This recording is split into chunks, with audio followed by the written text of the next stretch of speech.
Amém. Graça e paz, meus irmãos. Amém. Graças a Deus, mais um momento de ouvirmos a exposição da palavra. Acabamos de sair de Lagoa Nova com o meu motorista.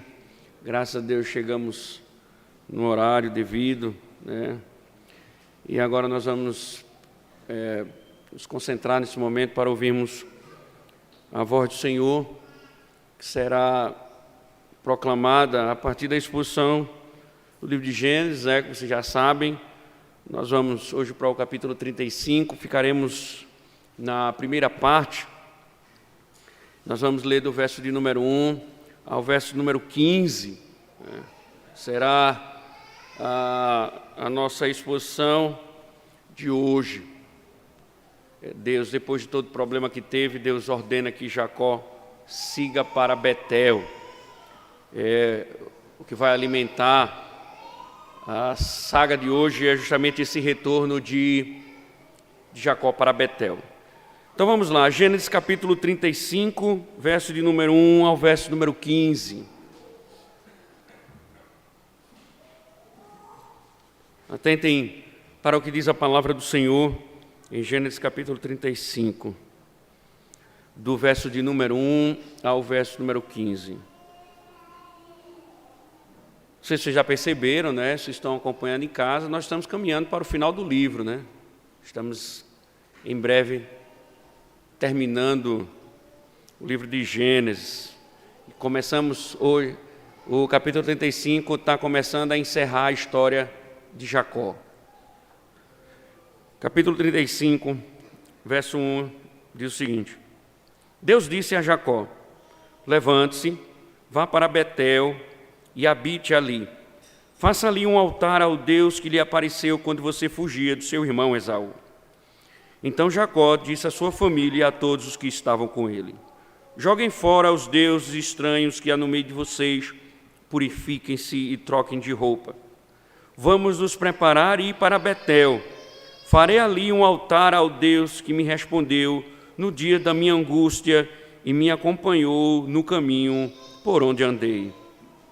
Então deram a Jacó todos os deuses estranhos que tinham em mãos e as argolas que lhes pendiam das orelhas. E Jacó os escondeu debaixo do carvalho que está junto a Siquém. Quando eles partiram, o terror de Deus invadiu as cidades vizinhas e não perseguiram os filhos de Jacó. Assim, Jacó chegou a Luz, chamada Betel, que fica na terra de Canaã, ele e todo o povo que estava com ele, e edificou ali um altar, e aquele lugar deu o nome de El-Betel, porque ali Deus havia se revelado a ele quando estava fugindo do seu irmão. Débora, a ama de Rebeca, morreu e foi sepultada ao pé de Betel, debaixo do carvalho que se chama Alom-Bacute. Depois que Jacó havia retornado de Padã-Arã, Deus lhe apareceu outra vez e o abençoou. Deus disse a ele: você se chama Jacó, mas o seu nome não será mais Jacó, o seu nome será Israel. E lhe deu o nome de Israel. Disse-lhe mais: eu sou o Deus Todo-Poderoso. Seja fecundo e multiplique-se. Uma nação e multidão de nações sairão de você, e reis procederão de você. A terra que dei a Abraão e a Isaque darei também a você, e depois de você, a sua descendência. E Deus se retirou dele, elevando-se do lugar onde lhe havia falado. Então Jacó pôs uma coluna de pedra no lugar onde Deus havia falado com ele, e lhe derramou uma libação e azeite sobre ela. Ao lugar onde Deus lhe havia falado, Jacó deu o nome de Betel. Obrigado, Senhor, pelo teu favor.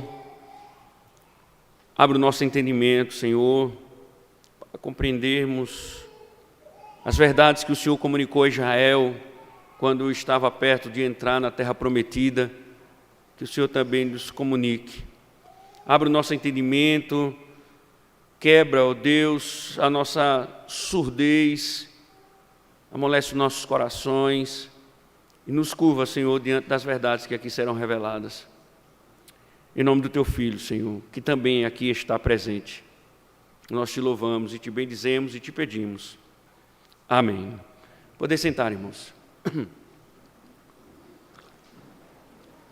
Eu não sei se vocês viram, eu compartilhei no Instagram, recentemente, essa semana, o Globo Esporte Pernambuco contou a história de um amigo, o nome dele é Moab.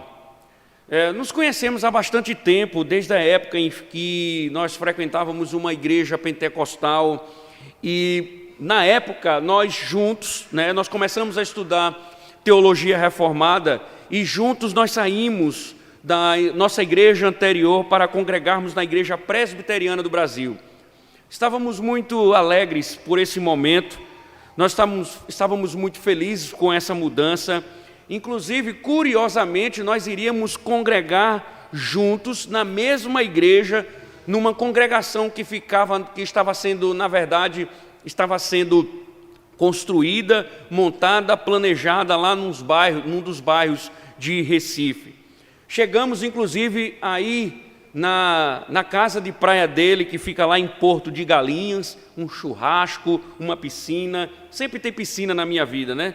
Para a gente comemorar essa mudança, mudaríamos da antiga igreja e seguiríamos um novo destino, e nos reunimos, amigos, e fomos comemorar lá na casa dele. Inclusive, ele chegou a ser seminarista da Igreja Presbiteriana, e um futuro pastor, estávamos muito felizes, porque um futuro pastor estaria nascendo, ou estava nascendo, e era um amigo muito querido, mas de uma hora para outra, irmãos, a história dele se tornou um pouco nebulosa. Ele não cuidou do coração, não foi obediente ao Senhor, e acabou entrando no mundo das drogas. Era um consumidor ativo de cocaína e crack. Ele mesmo me dizia, comprava pedras e pedras, sacos e sacos enormes de cocaína. Sua empresa, ele era empresário, era um cara que tinha um dinheiro bom, foi afundando aos poucos, porque todo o dinheiro que entrava na empresa, ele usava para comprar drogas. Seu pai me contou que, preocupado diante da situação, teve que tirar a casa de praia dele, ou seja, tirou ele como dono da casa de praia, porque estava temendo que ele colocasse a casa de praia à venda para comprar drogas. A esposa, que nós conhecemos, tentou ajudá-lo de diversas formas e chegou não mais a acreditar nele, inclusive o abandonando, não suportando vê-lo naquela situação. Enfim, o resumo da história dele é que ele abandonou família, esposa, a nossa amizade e chegou a morar na rua, como ele mesmo chegou a me dizer e disse na reportagem, para mendigar a pedra de crack do mendigo. Desesperada, a família tentou sua última cartada, levou esse nobre colega para a Europa, tentando colocá-lo numa das melhores casas de recuperação que tinha em Portugal. E ele me disse que quando viu lá nas paredes da casa de recuperação que qualquer tipo de ação contrária à integridade física de alguém seria expulso automaticamente. E ele disse que furtou uma faca da cozinha e guardou, simulou uma tentativa de assassinato para ser expulso da casa de recuperação e voltar a usar drogas. Eu vi com os meus próprios olhos, Deus entregou esse nobre colega ao seu próprio coração. Eu vi ele cair na desgraça. Eu vi ele ir para o fundo do poço por causa da rebeldia dele. Sabe qual foi o resultado disso tudo? Antes de contar, eu queria contar a história de Jacó, o que aconteceu com ele depois que ele caiu no fundo do poço ao desobedecer a Deus e ficar em Siquém. Jacó também seguiu o seu coração. Nós vimos que ele fixou-se na fronteira de uma cidade pagã e não foi para Betel. Nós aprendemos que essa desobediência lhe custou caro. Diná, sua filha, fora estuprada, abusada, e o resultado disso é a revolta dos filhos dele, que acabaram cometendo uma chacina e destruindo todos os homens da cidade de Siquém. E Moisés deixou claro que mesmo diante de uma situação tão grave, que estava sendo apresentada diante dos olhos de todos e diante dos olhos de Jacó, Moisés deixa claro que Jacó foi um homem omisso, ele calou-se e estava preocupando-se mais com sua vida do que mesmo com o pecado que estava sendo ali apresentado. E diz o texto que um dos temores dele é que ele estava preocupado com o que os povos vizinhos poderiam fazer contra ele, contra a sua família. Ele temia que diante da situação, diante da chacina que seus filhos cometeram, os povos vizinhos, eles olhassem para a família de Jacó, especialmente os filhos de Jacó, e entendessem que os filhos de Jacó eram uma ameaça. E de fato a gente vai ver que os povos pretendiam retaliar os filhos de Jacó. Jacó agora estaria e está debaixo das ameaças dos povos vizinhos que viram os filhos dele atacar e matar a todos sem dó nem piedade. Ou seja, um homem que estava direcionado aí à presença de Deus na cidade de Betel, desobedece ao Senhor, para na cidade de Siquém, não prossegue o seu caminho, vê sua família cometer um crime, vê sua filha ser estuprada. Ou seja, Moisés está querendo nos mostrar que a situação de Jacó é calamitosa. A situação do patriarca é uma situação de desastre. Jacó agora está diante de uma situação desastrosa. Mas será que é o fim de Jacó? O capítulo 35, então, ele abre o seu enredo, mostrando que Deus, mais uma vez, ele intervém na história para ordenar que Jacó, ele retorne para Betel. Agora é Deus quem vai em direção a Jacó. Jacó está no seu caminho de rebeldia, agora Deus vai em direção a Jacó, para que Jacó, ele obedeça a Deus e vá para Betel. E ao contrário do que ele vinha fazendo até o momento, ele vai obedecer, ele vai assumir um papel de liderança, ele vai assumir um papel de mediador, vai dirigir sua família espiritualmente e vai ordenar que eles se preparem para o encontro com o divino. Jacó vai ordenar a sua família que se purifiquem, porque eles irão a Betel ter um encontro com Deus, ter um encontro com o divino. Moisés registra que eles saem, eles seguem viagem, e Deus impede soberanamente que os povos vizinhos ataquem o patriarca e a sua família. Então, finalmente, Moisés registra que ele chega a Betel, edifica um altar e com isso obedece a Deus. A promessa de Deus é cumprida, a promessa que disse que iria trazê-lo de volta a Betel se cumpre, e ele também cumpre o voto que havia prometido ao Senhor. Moisés também nos informa que nesse processo ele enterra a ama de Rebeca. Curioso essa informação na narrativa. A ama de Rebeca fora enterrada também nas imediações de Betel. Em sequência, Moisés diz que novamente Deus se revela a Jacó, Deus reafirma suas promessas, principalmente mostrando que o patriarca Jacó é o descendente, é da linhagem de Abraão e também o herdeiro das promessas, tanto de Abraão como de Isaque. Ou seja, o capítulo 35 é o resgate de Deus. Deus está resgatando Jacó da desgraça. E o que o Senhor tem a nos ensinar no capítulo de hoje, nessa primeira parte? Quais são as implicações, né, que nós poderemos trazer aqui para nossas vidas? É o que nós veremos no final. Então, eu convido você a voltar ao texto. Uma pregação rápida, 2 horas, a gente termina e vocês verão esse enredo tão maravilhoso da história de Jacó. Observe novamente o verso de número 1. Deus disse a Jacó: levante-se, vá para Betel e habite ali. Faça ali um altar ao Deus que lhe apareceu quando você fugia do seu irmão Esaú. Como nós falamos, mostramos o clima anterior. A situação de Jacó não era nada agradável diante de Deus e sua desobediência, como nós observamos, custou caro.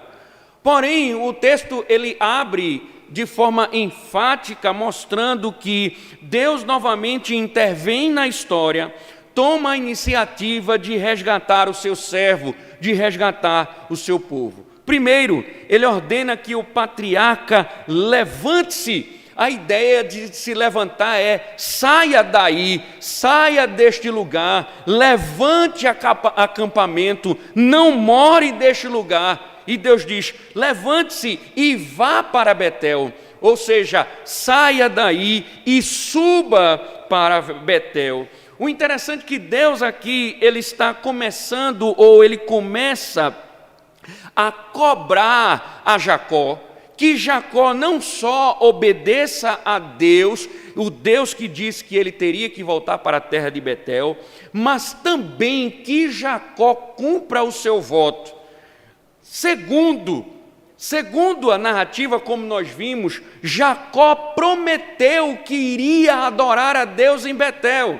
Então, quando Deus ordena que o patriarca suba a Betel, não só está chamando o patriarca para que obedeça a Deus, mas para que também cumpra o seu voto. Lá em Betel, Deus diz: ali sim deve ser o lugar de sua habitação. Você não foi chamado para morar em Siquém, você não foi chamado para residir em Siquém. Ou seja, Deus estava com essa declaração dizendo ao seu servo que não havia aprovado sua estadia na cidade de Siquém, porque Betel era o lugar do patriarca. Betel seria e deveria ser o lugar de Jacó. Terceiro, Deus diz: vá lá e faça um altar. Isto é, adore ao Senhor, ofereça sacrifícios em resposta ao Deus que agiu com providência, conduzido sua vida de peregrinação. Vá para Betel e me adore, respondendo à providência com a qual Jacó havia sido conduzido. Por isso que Deus diz: o Deus que lhe apareceu quando você fugia do seu irmão Esaú. Saia de Betel, ou saia de Siquém. Siquém não é o seu lugar, não era para você ter ficado em Siquém, então levante-se daí, suba, vá para Betel. Eu quero que vocês prestem atenção nessa narrativa, que se vocês perceberem os detalhes, vocês irão ver as semelhanças com uma passagem que tem no Êxodo. Eu não vou dizer para ver se vocês estão ficando inteligentes, né? Então Deus, ele diz: olha, você saia daí de Siquém. Siquém não é a sua terra, você vai subir para Betel, suba para Betel.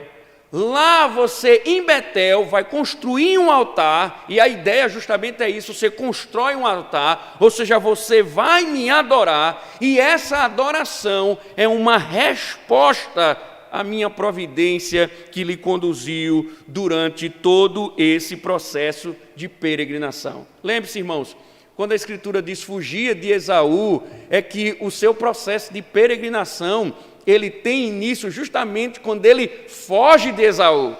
Então é a saída dele de lá, de junto de sua família, justamente para que Esaú não o matasse.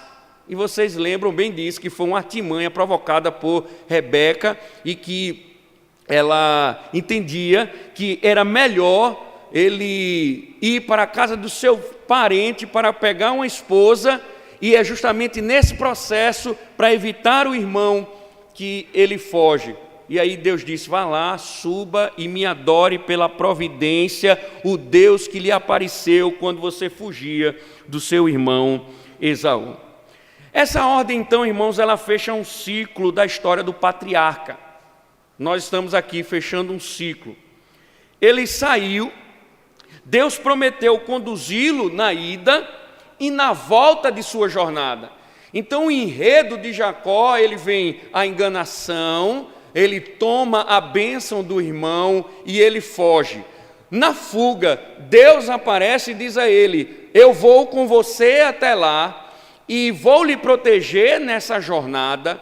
Quando você retornar para Betel, eu também irei proteger você nesse retorno. Ou seja, esse retorno de Jacó é um encerramento de um ciclo. E por isso, Jacó é exigido dele que ele lá levante um altar para adorar a Deus, porque a fidelidade divina foi revelada para ele. Ele saiu, contou com a proteção divina, passou o período em Padã Arã, Deus protegeu ele. Quando ele retorna para Betel, Deus continua protegendo ele. Então a fidelidade marca a vida de Jacó, a fidelidade de Deus está marcando a vida de Jacó. Então suba para Betel, me adore, cumpra o seu voto em resposta à minha providência. E é impressionante, irmãos, porque pela primeira vez que Deus ordena levantar um altar. É aqui pela primeira vez que Deus, todos os homens de Deus que levantaram os seus altares, não foram levantados em Gênesis aqui como uma ordenança divina. Foi uma resposta natural. Aqui é a primeira vez que Deus manda o seu patriarca levantar um altar. Lembra que nós falamos semana passada da meia obediência, que ele ficou em Siquém e levantou um altar? Lembra que falamos sobre isso? Ou seja, Deus reprovou aquele altar que ele construiu em Siquém, porque Deus não ordenou que ele levantasse um altar em outro lugar, mas que ele levantasse um altar justamente em Betel. E aí Deus está dizendo: é lá que você vai levantar um altar, é lá que você vai me adorar como resposta à minha fidelidade. E aí, irmãos, diferentemente do Jacó que nós vimos na passagem anterior, ele se curva ao Senhor, assume uma liderança espiritual. Lembra que nós falamos da negligência, da omissão como homem e líder do povo de Deus? Agora ele é um homem totalmente diferente, ele assume um papel de liderança e vai falar com sua família para que ela se curve ao Senhor e para retornar a Betel. Veja aí o verso número 2 e o verso número 3.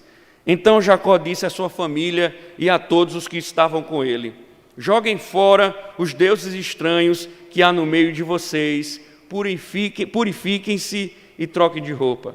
Vamos nos preparar e ir para Betel. Farei ali um altar ao Deus que me respondeu, veja aí novamente, no dia da minha angústia, e me acompanhou no caminho por onde andei. Veja, porque o assunto aqui eu estava perguntando: meu Deus, como é que eu vou falar tanta coisa aqui? Mas veja o detalhe: farei ali um altar ao Deus que me respondeu no dia da minha angústia e me acompanhou no caminho por onde andei. Veja que Jacó, ele assume a liderança espiritual da sua família, e a ordem é para todos. Jacó vai ao seu lar e ordena para todos, família, servos, servas, inclusive, vocês lembram que os filhos de Jacó levou para o núcleo do patriarca mulheres, crianças que haviam na cidade de Siquém depois que eles mataram os homens. Ou seja, a ordem é para todo mundo, não escapa ninguém. Deus então havia ordenado que Jacó subisse para Betel. Geograficamente, Betel ficava a 300 metros acima de Siquém. E a ordem de Deus era para que houvesse um encontro entre o povo de Deus, Jacó, o povo de Deus, tivesse um encontro com o seu Deus em adoração. Diante disso, uma vez que o povo ele iria sair de Siquém e tinha um encontro marcado com Deus, que foi o próprio Deus que marcou o encontro, eles deveriam se preparar para esse encontro. Haveria uma preparação para esse momento. Primeiro, eles deveriam jogar fora os deuses estranhos que havia entre eles. E aqui precisamos lembrar um fato muito importante. Se você lembra bem, Raquel havia roubado os ídolos do seu pai.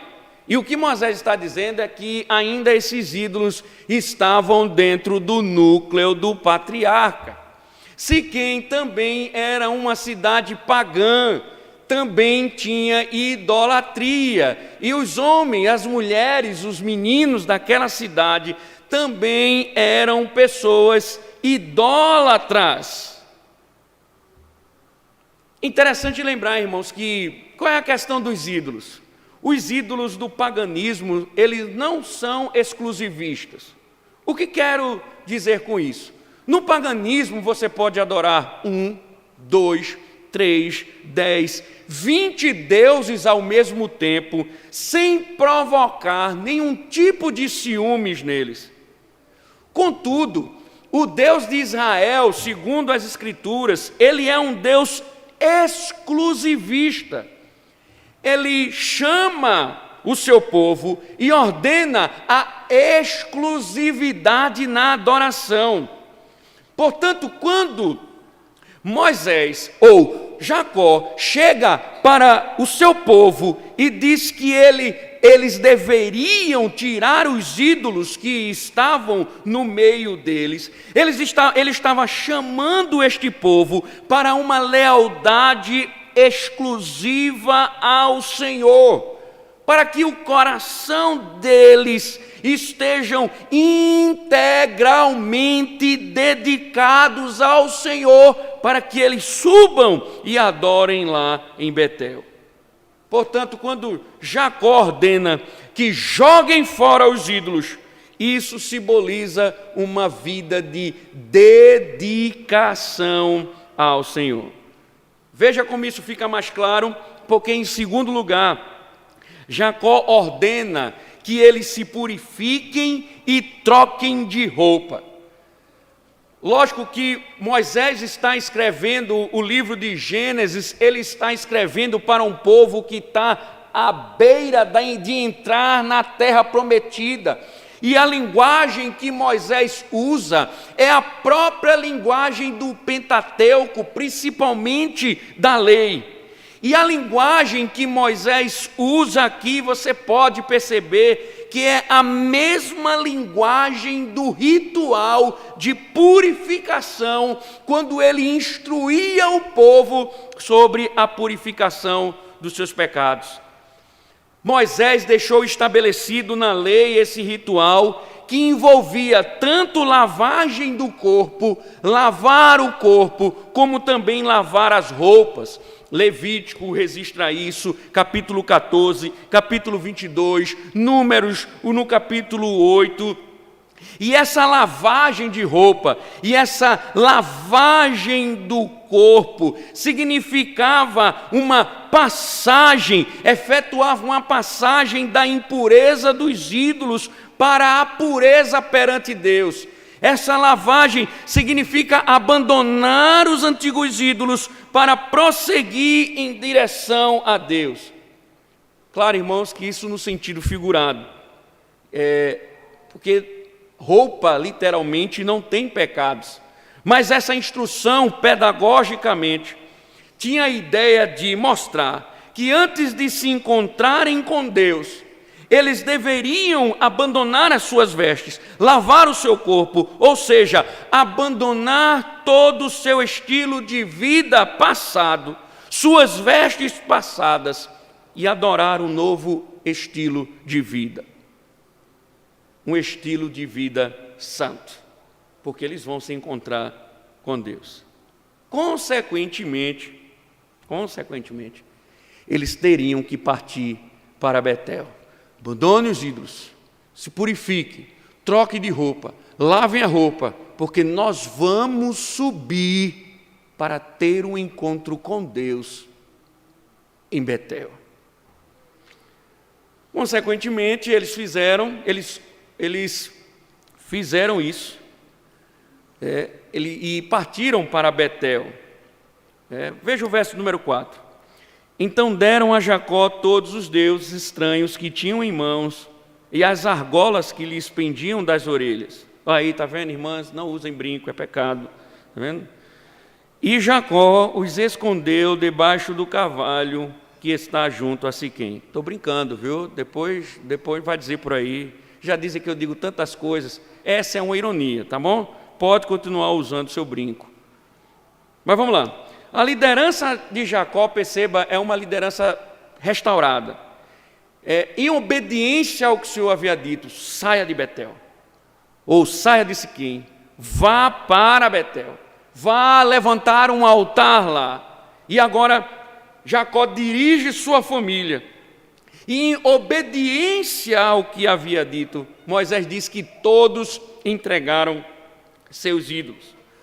Todos os deuses foram entregues, inclusive os deuses que estavam representados nas orelhas, provavelmente, do povo siquemita. O que Moisés quer chamar a atenção nesse evento aqui, que está registrado no verso 4, é para a insignificância desses deuses. Quando Jacó ele chama para que tirem todos os deuses, que eles tiram, que eles arrancam das orelhas, Jacó está mostrando, Moisés, na verdade, está mostrando a insignificância desses deuses.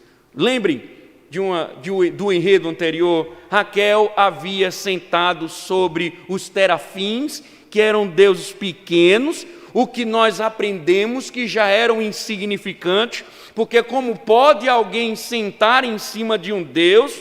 Então, só pelo tamanho deles, você já sabe que eles eram insignificantes, e o que Moisés está chamando a atenção é que eles cabem nas mãos e nas orelhas. Logo em seguida, uma ação de humilhação. Diz que Jacó enterra esses deuses. Se sentar já é humilhante, imagina enterrar um Deus. Então, o que Moisés está nos registrando é que esse povo, ele não só abandonou os deuses, mas também humilhou esses deuses, denegrindo-os até o enterro final.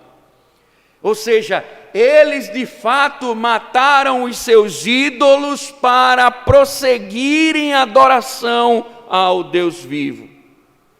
Essa é uma forma de dizer que esse povo verdadeiramente largou o seu passado. Quando foi convocado por Jacó a adorar a Deus de forma santa, eles abandonaram o passado, eles enterraram o passado para ter um encontro com Deus em Betel. Alguns chegam a dizer, alguns teólogos chegam a dizer ou a afirmar que pode ser o primeiro registro de avivamento do povo de Deus no Antigo Testamento. Alguns chegam a dizer isso porque eles abandonam, o avivamento é isso, é abandonar a vida passada, adotar um novo estilo de vida e viver em adoração ao Senhor. E é isso que eles estão fazendo, eles estão abandonando o estilo de vida anterior, estão sendo avivados e sendo dedicados exclusivamente ao Senhor. Então, passado todo esse processo, passada a etapa de purificação, eles seguem em direção a Betel. E aí veja o que o verso 5 diz, mostrando que os vizinhos já estavam planejando retaliar a família de Jacó. era uma ameaça real que Jacó temia, estava prestes a acontecer, e eles iriam fazer uma emboscada, provavelmente no caminho a Betel, mas só que Deus aparece. Veja aí o verso 5. Quando eles partiram, eles quem? Jacó e o povo, o terror de Deus invadiu as cidades vizinhas e não perseguiram os filhos de Jacó. Veja, Jacó estava diante de uma ameaça, retaliação dos filhos, ou retaliar os filhos de Jacó. Então, a impressão que os filhos de Jacó, nós explicamos semana passada, a impressão que eles deixaram lá na região era que eles não eram pastores dóceis, mas que eles eram guerrilheiros, e homens guerrilheiros, eles eram vistos com ameaças. Imagine, irmãos, você está morando aqui em Currais Novos e de repente descobre que 2 homens com um grupo de pessoas entrou na cidade de Lagoa Nova e matou todos os homens da cidade. Você vai esperar que eles entrem aqui em Currais Novos? Era o que os povos estavam fazendo. Simeão e Levi se tornaram um exemplo de ameaça e os povos iriam retaliar. Só que quando Jacó sai com sua família, diz que o terror de Deus, o termo hebraico aqui para o terror de Deus, é o mesmo termo usado quando Deus vai guerrear de forma santa. Ou seja, não sabemos dizer o que aconteceu, mas os povos que estavam conspirando contra a família do patriarca foram tomados de um terror tão grande que eles desistiram de retaliar a família Jacó. Ou seja, Jacó foi livrado de Labão, de Esaú, e agora Deus vai no coração dos homens impedindo qualquer ação contra a família do patriarca. Deus preservou seu povo dos povos ímpios. Assim como ele havia falado a Jacó, ele foi fiel e preservou o seu povo dos homens iníquos. Automaticamente, eles chegam em Betel. Veja aí o verso 6 e o verso 7. Assim, Jacó chegou à luz, chamada Betel, que fica na terra de Canaã, ele e todo o povo que estava com ele. E edificou ali um altar, e aquele lugar deu o nome de El Betel, porque ali Deus havia se revelado a ele quando estava fugindo do seu irmão. Veja, irmãos, que apesar de todos os pecados do patriarca, nós estamos fechando aqui mais de 20 anos de história. Mais de 20 anos. Com toda a desgraça e desobediência de Jacó, Deus cumpriu a sua promessa. De Betel a Betel. Quando tudo muitas vezes parecia estar errado, o final da história está revelando: Deus foi fiel. Agora é a hora de Jacó cumprir com seus votos. Se você for para a narrativa de Betel, você vai lembrar que Jacó fez votos, e um dos votos era voltar a Betel e adorar a Deus em Betel. Agora então, Jacó, que foi cobrado por Deus para cumprir os seus votos, ele cumpre.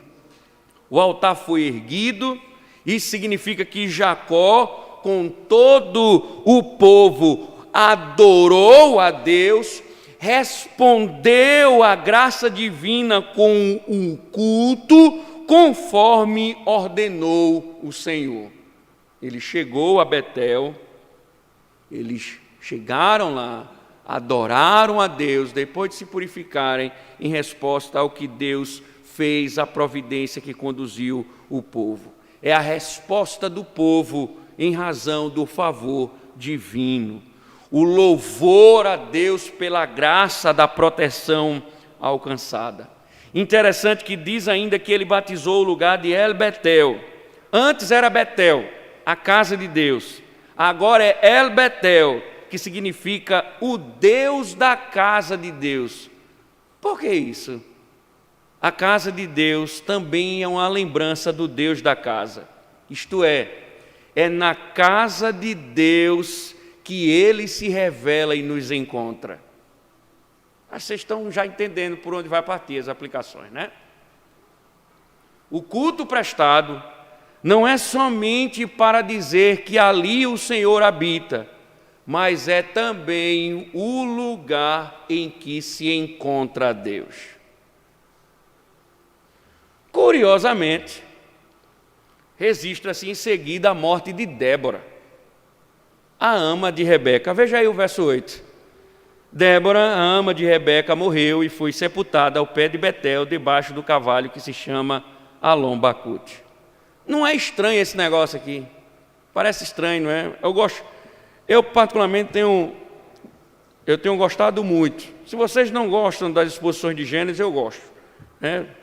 Pelo menos para mim eu aprendo muito, porque às vezes eu olho assim e digo, rapaz, por que esse negócio está aqui? Faz sentido? O que é que tem a ver a ama de Rebeca aqui? Pois bem, faz muito sentido.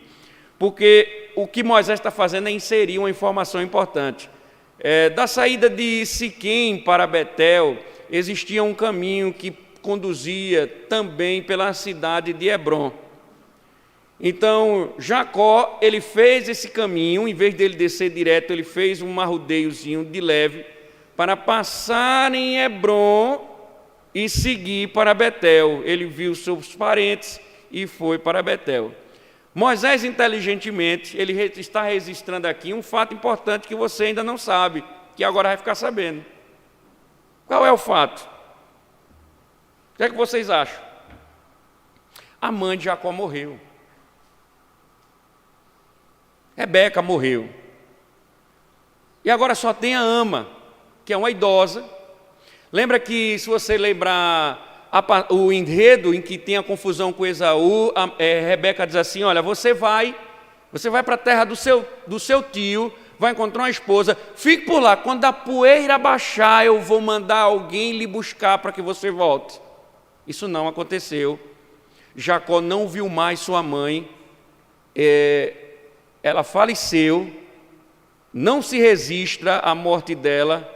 Alguns estudiosos dizem que acredita justamente porque ela foi uma mulher nada exemplar, embora seja uma matriarca, então por isso que se oculta. E aí Moisés ele vai registrar indiretamente a morte de Rebeca, justamente com a ida da ama dela para morar com Jacó. Então Jacó deve ter chegado lá, deve ter visto ou sabido de sua mãe falecida, a ama que tantos anos cuidou dela, né, agora é também levada por Jacó para ficar com ele, mas o texto diz que ela morre. E ela é enterrada no carvalho que se chama Alom-Bacute. O termo hebraico para Alom-Bacute significa carvalho de pranto. Ou seja, ele já estava triste porque sua mãe havia falecido, agora ele pega a ama, aquela que cuidou da mãe, que tratou da mãe, leva a ama, a Débora, para morar com ele, e essa senhora idosa agora, ela falece. E aí quando o hebraico diz carvalho de pranto, significa que este é um momento de muita tristeza para o patriarca. Perdeu a mãe, e agora a mulher que cuidava de sua mãe, que ele poderia ter ao cuidar dela algum tipo de consolo, falece. E esse é um momento de pranto, de tristeza e de angústia. E aí, irmãos, mais uma vez, nesse momento de grande tristeza do patriarca, que o Senhor se revela para consolar o coração dele. Veja o verso número 9 e o verso número 10. Depois que Jacó havia retornado de Padã Arã, Deus lhe apareceu outra vez e o abençoou. Deus disse a ele: você se chama Jacó, mas o seu nome não será mais Jacó, o seu nome será Israel, e lhe deu o nome de Israel. Observe que o registro de Moisés é bem pontual. Antes o Senhor havia falado quando ele estava indo para Padã Arã. Agora o Senhor está falando com ele no seu retorno. Ou seja, o ciclo da história de Jacó foi encerrado. Um novo enredo vai começar. Percebam que duas histórias serão contadas nos próximos enredos. Vai vir um Toledote. Se vocês lembram bem, o Toledote significa ou gerações ou a genealogia. E quando esse termo aparece, significa que uma história se encerrou para dar início a uma outra história. Esse Toledote que vai aparecer é para contar a genealogia ou a descendência de Esaú, ou seja, Esaú e a sua descendência, como ela progrediu. E a partir dessa informação, ele vai mostrar como a descendência de Jacó, ela evoluiu.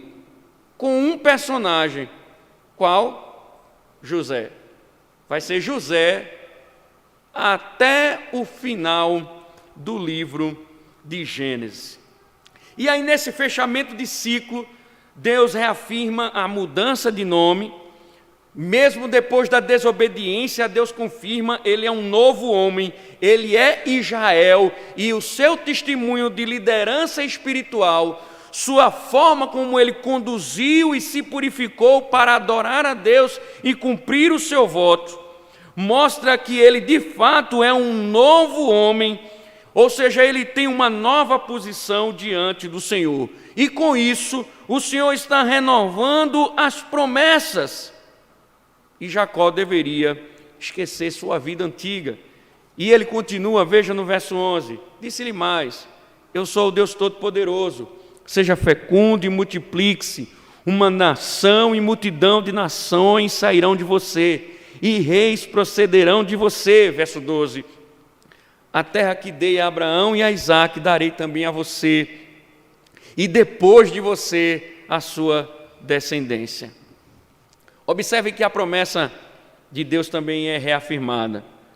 Ele mais uma vez, olha a ligação aqui do texto com a promessa de Abraão. Mais uma vez Deus se identifica como Todo-Poderoso.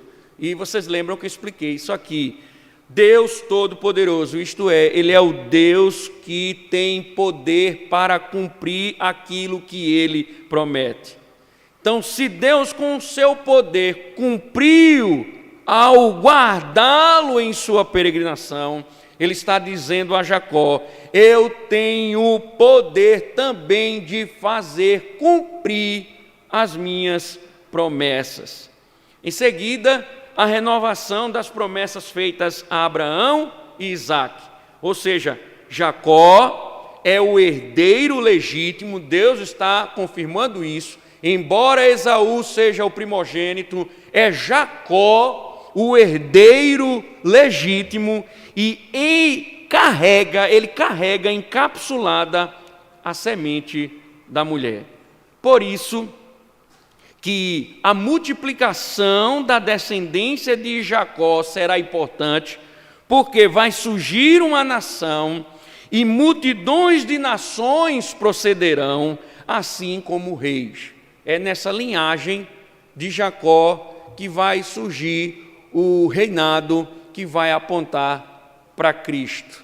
É muito importante o que o Senhor está dizendo a Jacó. Ou seja, o Messias virá de Jacó, do núcleo de Jacó.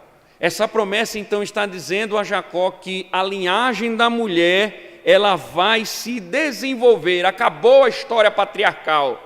Agora é o desenvolvimento da linhagem da mulher na história que se espalha pelo mundo afora. E por fim, Deus novamente diz: a terra que eu prometi ao seu pai e ao seu avô também será sua e de sua descendência. No todo, é o pacto de Deus, o pacto que Deus fez com Abraão, que foi renovado com Isaque, agora é renovado com Jacó, dando a certeza da fidelidade de Deus. Por que isso é importante, irmãos? Lembra? Israel está na beira de entrar na terra prometida, e isso serviu de conforto diante dos inimigos que eles iriam enfrentar, porque se Deus conduziu Jacó durante a peregrinação, Deus também irá conduzir o seu povo quando entrasse na terra que está tomada pelos povos iníquos. Então, essa terra, Deus está dizendo, vai ser de vocês, vocês vão entrar nela, eu dei a vocês. É a fidelidade de Deus ao pacto que ele fez. Moisés então termina dizendo o que acontece depois dessa renovação, verso 13, 14 e 15. E Deus retirou-se dele, elevando-se do lugar onde lhe havia falado. Aqui se encerra a revelação divina. Deus, você pode ler Gênesis a partir de agora, você vai ver que Deus não faz mais isso. Com o encerramento do patriarcado, desse enredo, esse ciclo patriarcal, esse tipo de revelação também se encerra. Deus não vai aparecer mais a ninguém para falar mais nada. Ele vai agora fazer com que a linhagem se desenvolva. Sabe quando é que Deus vai aparecer novamente? Em Moisés, quando tiver um encontro com Moisés. Que interessante, não é? A teologia bíblica é fantástica. Ele vai aparecer quando? Para mandar Moisés ir lá no Egito, dizer ao povo que saia do Egito, que se purifique dos pecados, para encontrar Deus no monte para adorá-lo. Que coincidência, não é não? Deus já está anunciando. Irmãos, sabe teologia bíblica aqui? Jacó representa o povo de Deus que vai para o Egito. Moisés é o mediador enviado por Deus, não foi Jacó tirando o povo. Aqui é Jacó, é o povo, é o Israel no Egito, em Siquém. Moisés é o mediador, Jacó, que vai dizer ao povo que tem que sair. E Betel é o monte na qual o povo vai para adorar. Coisa, né? Eu amo teologia bíblica por causa disso, que a gente consegue perceber essas ligações, né? E é justamente aí onde Deus vai aparecer a Moisés. E diz que Moisés diz que ele encerrou, ele se elevou, ou seja, Deus aparecia e acabou se retirando, né? Aqui o texto dá a ideia de alguém que se elevou, foi para cima, ou seja, ele deixou de se revelar e voltou para o seu lugar. E no verso 14 diz, então Jacó pôs uma coluna de pedra no lugar onde Deus havia falado com ele, e derramou uma libação e azeite sobre ela. Interessante, não é? Que Jacó, ele ergue uma coluna para marcar de forma especial novamente aquele lugar em que encontrou o Senhor. A questão que fica é uma coluna nova, uma vez que ele já levantou uma antiga quando viu a escada. Não, o que Moisés está dizendo que era a mesma. É a mesma coluna, no entanto, é uma coluna restaurada com unção de azeite. Ou seja, esse ato de ungir a coluna, de erguê-la, de restaurá-la, é um ato de agradecimento ao que Deus havia feito, é um marco da bondosa revelação de Deus. Por isso que ele volta a chamar o lugar que ele chamou de El Betel, também de Betel, porque ali é a casa de Deus. Foi ali onde eu respondi à providência do Senhor. Encerrando, né, essa história, e aí a gente vai ver semana que vem a morte, né, o nascimento de Benjamim, o pecado de Rúben.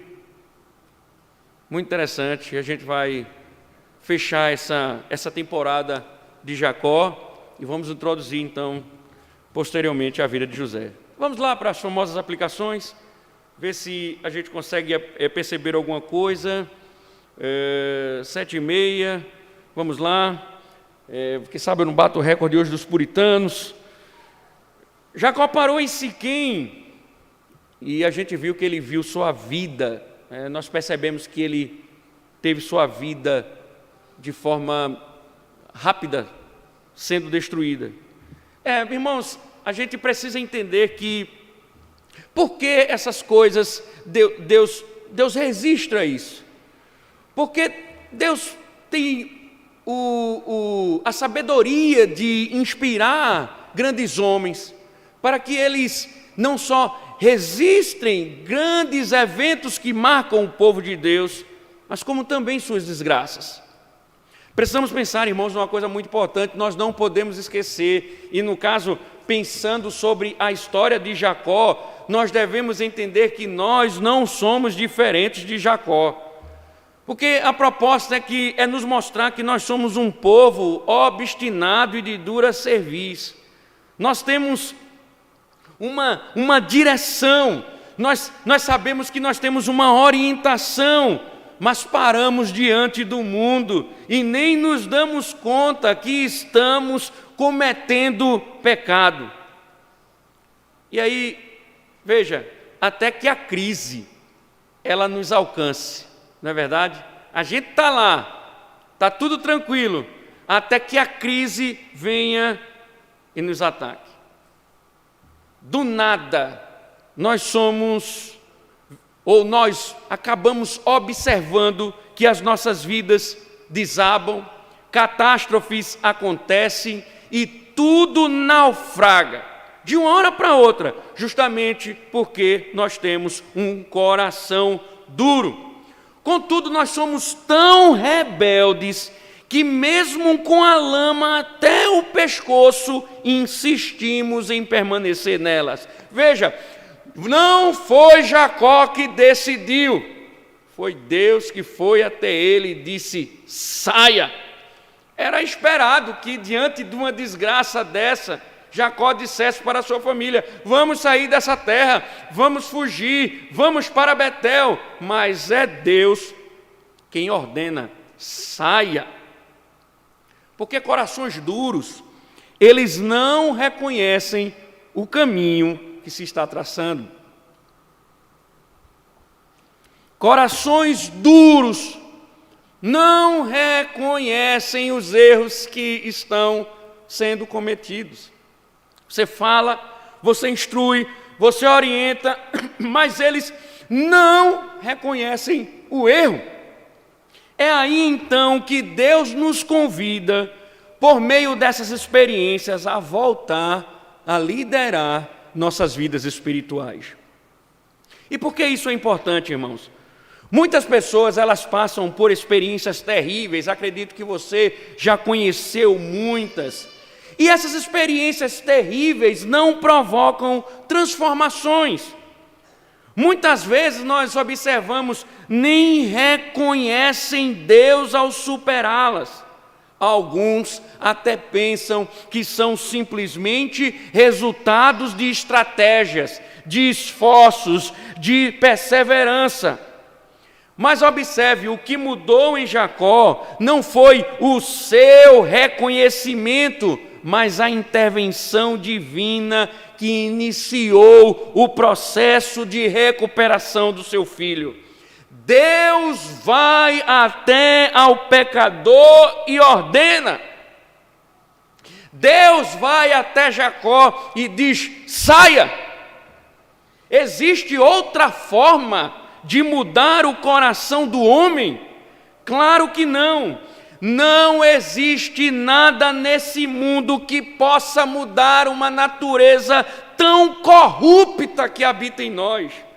Nada nesse mundo, nenhuma voz consegue mudar a corrupção do nosso coração. Somente a voz divina que pode estremecer nossa natureza, romper nossa surdez, é a única que pode nos fazer viver em meio à desobediência. Deus, com sua voz, consegue penetrar e abalar o nosso íntimo e com violência graciosa remove a nossa dureza. Disse Deus a Jacó, Jacó, assim como eu e você, havia estragado tudo uma vez. Primeiro, ele deixou de cumprir o seu dever espiritual, seu voto em Betel. Em seguida, abdicou da devida liderança sobre a família, permitindo que seus filhos fizessem o que bem entendessem. Mas em meio a esse caos pessoal e familiar, Deus graciosamente falou com ele, chamando-o de volta ao relacionamento. Não é assim que as verdadeiras mudanças acontecem, irmãos? O primeiro passo para a renovação espiritual, como também no nascimento espiritual, sempre vem de Deus. Deixado nosso coração à própria sorte, nosso coração é frio como o gelo em relação a Deus. Rapidamente nos deixamos levar por acordos e nos seduzimos pelos atrativos de falsos objetivos e tantos ídolos, e lá ficamos. Somos com facilidade, como Jacó, atraídos pelos prazeres, pelas ofertas dos nossos ídolos, pela sedução do diabo, e nos prostramos, abandonando nossas almas. Mas Deus, nosso Deus, não abandona aqueles a quem Ele escolhe, aqueles com quem Ele fez um pacto. Então, Ele vem até nós, assim como foi até Jacó, e nos chama de volta para renovarmos nossa caminhada com Ele. Talvez, irmão, você não tenha tido visões a respeito do divino, mas o que você tem passado? Será que não tem sido um convite de Deus para uma renovação espiritual? Será que as circunstâncias tão difíceis que estão lhe tomando não são o próprio olhar divino em sua direção? Será que tantas dificuldades não é o Deus dizendo, eu estou lhe chamando para uma renovação? Será que você ainda vai resistir e continuar achando que Deus está em silêncio, mesmo quando o seu mundo está desabando? Então você precisa seguir os passos que foram dados por Jacó. Jacó, ele ouviu o chamado de Deus e estendeu para a sua casa. Levanta-te, livra-te de todos os teus deuses estranhos, purifica-te e sobe para a adoração. Esse mesmo apelo que Jacó fez à sua família estende-se a um salmo muito conhecido, Salmo de número 24, verso 3 ao 6. Quem subirá ao monte do Senhor? Quem há de permanecer no seu santo lugar? O que é limpo de mãos e puro de coração, que não entrega a sua alma à falsidade, nem jura dolosamente. Prestem atenção. Então obterá do Senhor a bênção e a justiça do Deus da sua salvação. Tal é a geração dos que o buscam, dos que buscam a face do Deus de Jacó. A relação entre essa passagem e a narrativa de Jacó vai muito além da menção feita pelo salmista do Deus de Jacó. O salmo está falando de alguém que não jura dolosamente. Lembra que Jacó era um homem enganador, era uma palavra comum, um engano no enredo de Jacó. E diz que essa pessoa não jura dolosamente, e tal pessoa é capaz de ficar em pé no lugar santo de Deus, assim como fez Jacó em Betel, e buscar a face de Deus. desejando assim reproduzir o encontro de Jacó com Deus em Betel. E o salmista diz: ele receberá a bênção de Deus, o objetivo de todos os esforços de Jacó. Deus, irmãos, quando nos chama, não quer promover uma avaliação de nossa sensibilidade espiritual. Na verdade, o chamado de Deus é para haver uma resposta de renovação e purificação. Primeiro, observem, o convite de Deus se estende para que cumpram seus votos. Jacó foi convidado, ordenado a cumprir os seus votos. Jacó havia abandonado o seu voto de ir a Betel e ficou em Siquém. Uma das coisas que acontecem e promovem o declínio espiritual da sua vida é a negligência com os seus votos. Votamos uma dedicação, uma vida inteira ao Senhor, mas facilmente, rapidamente esquecemos. Não é assim que acontece? Pessoas, quando querem se tornar membros da igreja, votam até pela mãe morta, mas assim que recebem a confirmação da membresia, logo se esquecem. Você, meu irmão, lembra dos votos que fez diante do Senhor? Você se lembra que você prometeu, votou que iria dizimar? Você lembra aqui, diante de Deus e diante da igreja, que você votou no batismo do seu filho ou da sua filha, trazê-lo ou trazê-la à igreja? Você lembra disso? Você recorda? Será que você tem uma lembrança desse juramento? Lembra-se que você votou aqui diante de Deus e diante da igreja que você iria participar da comunhão. Lembre-se que você votou aqui de estar dominicalmente na igreja, ser submisso à autoridade eclesiástica. Você lembra disso? Você lembra que fez um voto diante de Deus para fazer parte dessa comunidade? Presbíteros e diáconos, vocês lembram os votos que fizeram ao Senhor no dia da ordenação? Vocês lembram?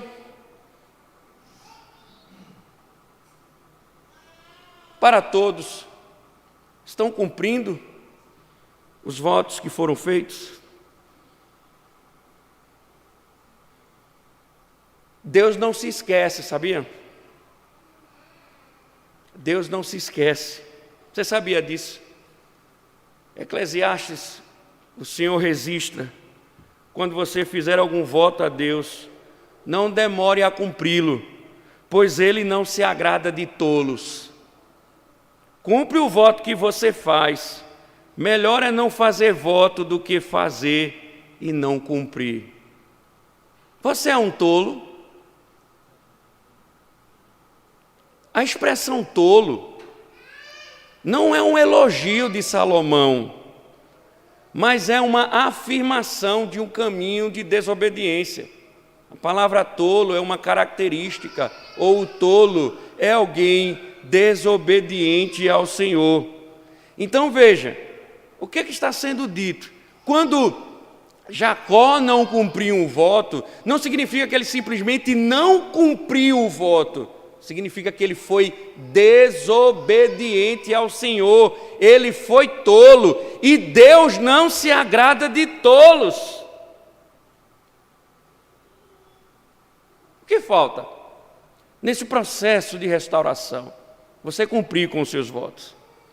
Estava falando com um irmão no caminho, ensaiando mais ou menos o que será a cerimônia de ordenação. Quase que ele bate com o carro.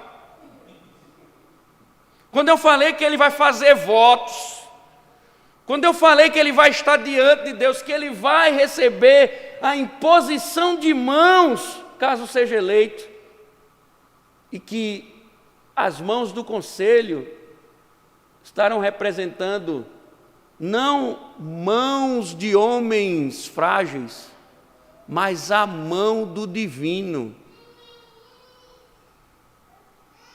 Então, eles farão votos.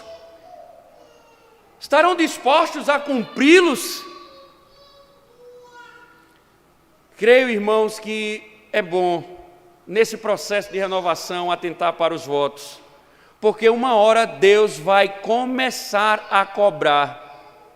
Deus vai chamar os seus para que eles cumpram o seu voto, se é que já não está chamando.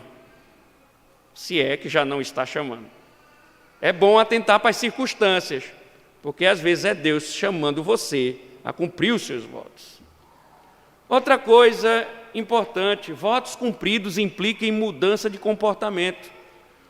Como aqueles que receberam a graça de Deus, você, eu, nós somos chamados a pormos de lado as coisas que estão nos contaminando e destruindo.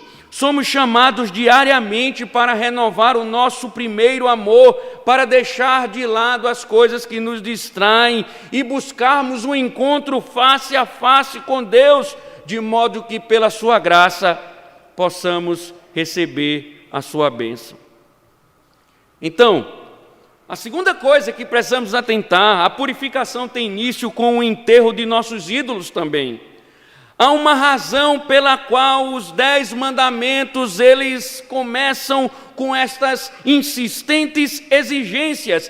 Eu sou o Senhor teu Deus que te tirei da terra do Egito, da casa da servidão. Não terás outros deuses diante de mim. Não farás para ti imagem de escultura, nem semelhança alguma do que há em cima nos céus, nem embaixo da terra, nem nas águas debaixo da terra.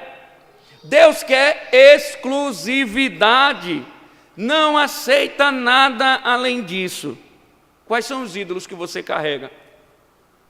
Quais deles estão pendurados em seu coração como um amuleto?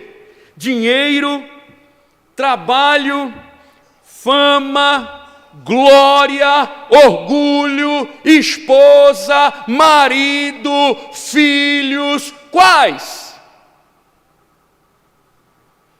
Quais deles você tem se curvado? Quais deles são os seus guias? Quais deles você tem obedecido e se dedicado? Quais deles estão impedindo de você cumprir os seus votos? Pode rastrear, tem ídolo.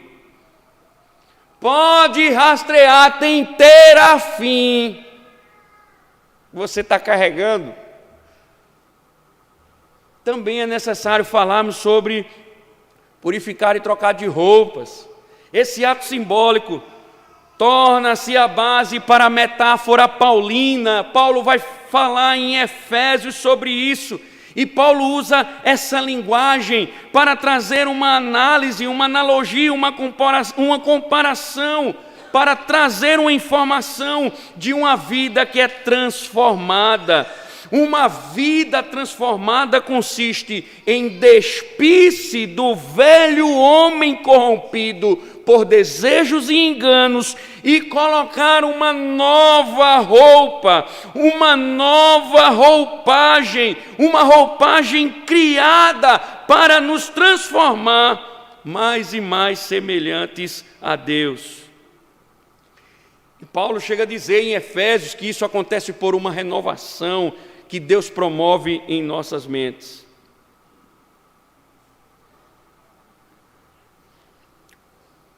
Essa pureza, essa troca de vestes, significa que nós estamos agora vivendo motivados de mente e coração para encontrarmos com o divino.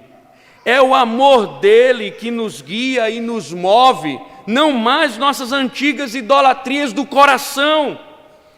É uma nova vida que vai nos conduzir. Como estão as suas vestes? Puras? Talvez seja o caso. Existem pessoas interessantes que elas se preocupam muito com a moda. Elas são pessoas da etiqueta. Elas querem sempre vestirem-se da melhor forma. As marcas, as melhores, querem andar no estilo. Investem caro na aparência, gastam dinheiros e mais dinheiros com cabeleireiros, com roupas, com grifes, com botox e com outras coisitas más. Querem sempre impressionar os amigos com novos looks de verão. Inverno, malham e vivem a mostrar seu físico, o seu corpo. No final do ano, escolhe as cores ideais para dar sorte. Um branquinho, um amarelinho, uma prosperidadezinha.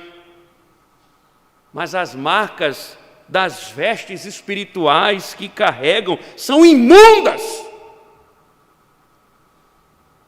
cheias de pecados, andam moribundos, sujos, embora fisicamente maquiados. São lindos,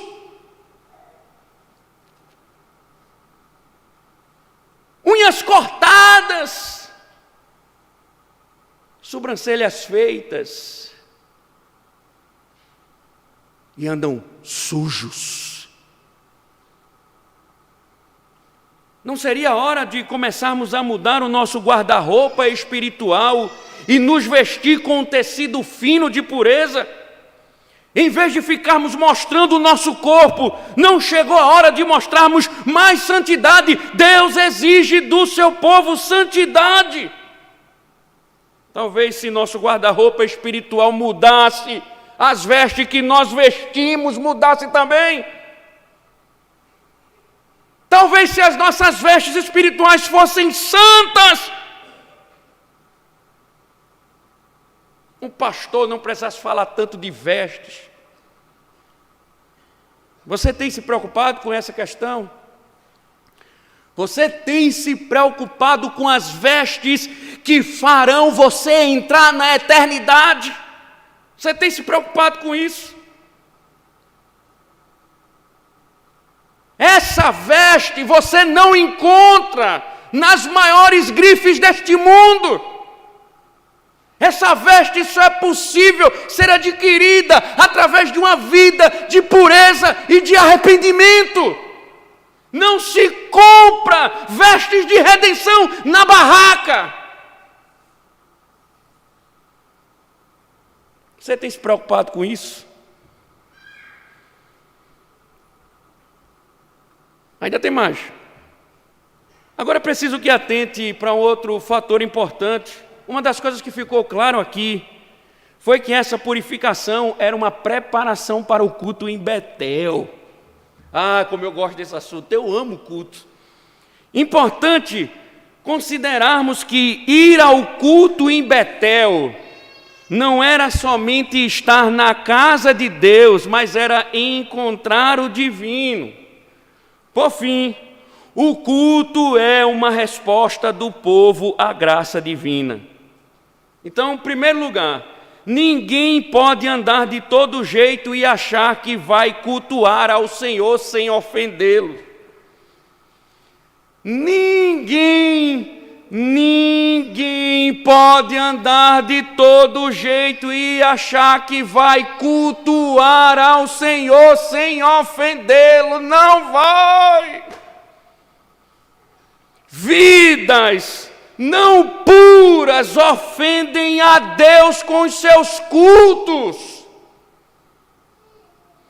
Jacó sabia disso e disse para o povo: se santifique, se purifique, porque vidas sujas ofendem a Deus no culto.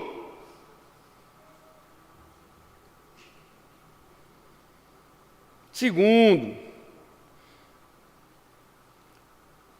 adorar a Deus não é algo tão irrelevante não, como pensam. Pastor, eu tenho uma coisa muito importante para fazer hoje pela manhã. Pastor, à noite eu não vou porque eu tenho algo muito importante. Cultuar a Deus é encontrar-se com o divino. O povo se purificou porque ele tinha um encontro com Deus. Terceiro, cultuar não é assim não, ó. Ian, tu quer me adorar hoje? Quer? Você quer? Você deseja me adorar hoje? Sim ou não? Não, então tudo bem, fique à vontade. Não. Terceiro, Deus ordena o culto. É uma ordem divina, não é uma imposição do conselho. Não é o pastor sendo chato, é Deus convocando o seu povo, ordenando o seu povo. Deus não disse a Moisés, Jacó, olhe, se você não tiver nada para fazer, nada, se seu tipo tiver livre, suba a Betel para me adorar. Olha, Jacó, se você não tiver, se você tiver ocupado, Jacó, não se preocupe, fique do mesmo jeito, não se aperreie. Agora, se você tiver com o tempo livre, como diz Douglas, ocioso, né, sem fazer nada, aí suba a Betel e vá me adorar, tá certo? Deus disse, levante-se, suba a Betel e faça um altar. Interessante, não é? É interessante isso. E por que Deus manda ordena? Porque a adoração é uma resposta à providência divina. Por que Israel teve que sair do Egito e adorar a Deus no monte? Porque o Senhor lhe tirou da terra do Egito. Então você tem que me adorar. O que é um culto para você? Um momento como outro qualquer? Quem está me assistindo na internet, por exemplo, eu estou em casa, pastor, hoje culto no lar. É por isso que despreza o culto? É por isso que você solta seu filho sem se preocupar que o Deus do Betel está aqui? É por isso. Agora me diga, o que é mais importante neste mundo do que um encontro com Deus? É futebol? É praia, é lazer. Pela manhã, meu irmão, minha irmã, quais são os seus ídolos que estão impedindo sua vida de estar diante de Deus? O que você está fazendo domingo de manhã ou domingo à noite que foi Deus quem ordenou você fazer? Deus mandou você fazer isso.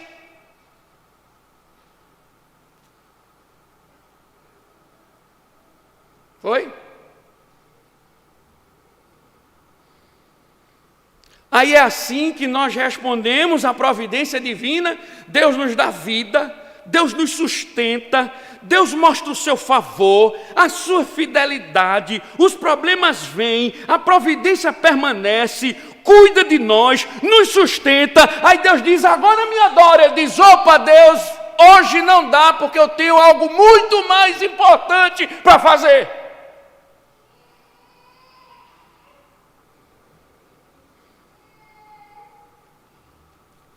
Eu tenho algo muito mais importante do que te agradecer pela provisão.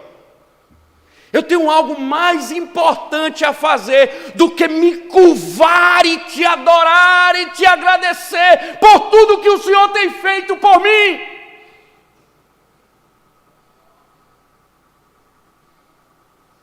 Interessante, né, irmãos? Não é interessante isso? Muito interessante essa questão. Na verdade, irmãos, o culto para muitos é um ritual de início de semana. Eu vou para o culto hoje para começar a semana bem. Ele é supersticioso, ele não acredita em horóscopo, mas o domingo é o horóscopo dele, é o signo dele. Vou domingo de noite para começar a semana bem. Não é eu vou domingo para adorar a Deus em agradecimento à sua provisão. Ele diz, eu vou domingo para começar a semana bem, começar positivamente, como um irmão diz aqui, com sorte. Começar com sorte. E é só um ritual. É claro, irmãos, que o dia do Senhor já perdeu o significado. Deixa eu dizer uma coisa aqui. Semana passada nós falamos sobre o conhecimento aplicado. Domingo de manhã nós falamos sobre o conhecimento divino aplicado. É impressionante, irmãos. No domingo de noite faltou muita gente. Eu não sei o lugar em que todos estavam, mas eu sei o que estavam fazendo. Adorando seus ídolos.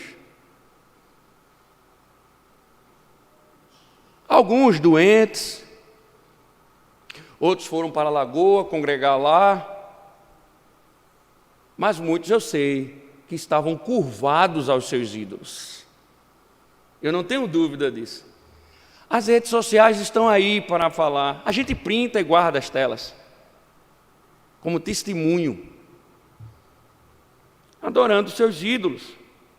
Porém, o que ouvimos hoje é que um dos passos de renovação espiritual é o culto. Meu irmão, se seu culto, se seu serviço é moribundo, sem significado para a sua alma, sem dedicação, sem entender o que de fato significa, sua vida espiritual está andando moribunda. Você está só andando bonito. Por dentro, você é um cadáver. Espiritualmente, você está como Jacó, em Siquém. Essa é a sua condição espiritual.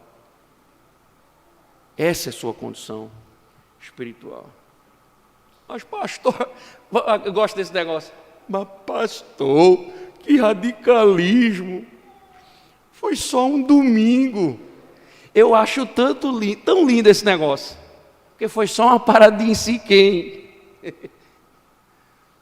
Foi só uma paradinha em Siquém. Só uma.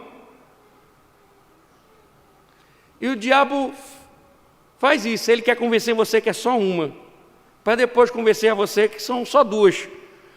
Depois você vai morar lá.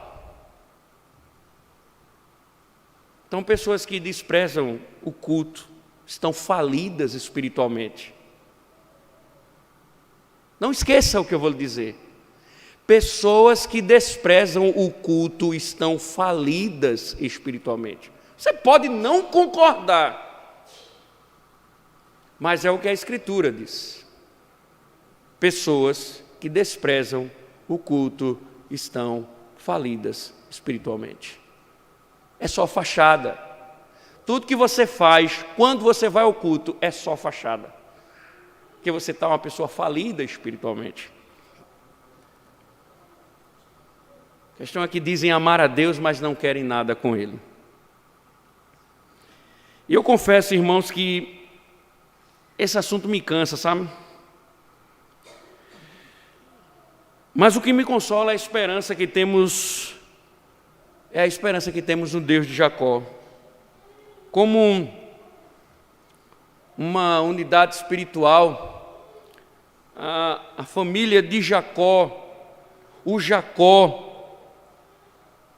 tem muito a nos ensinar. Eu gosto do que diz o pregador escocês, o Stuart. ele nos dá uma magnífica ilustração das verdades que foram apresentadas na história da família de Jacó. Em um dos livros de George MacDonald, há uma mulher que passou por um sofrimento repentino. Abre aspas, ela diz: "Eu gostaria que eu nunca tivesse sido feita", exclama petulante e amargamente. A isso respondeu-lhe calmamente um amigo, abre aspas, "Minha querida, você ainda não está feita, está apenas sendo feita. É esse o procedimento daqueles que faz."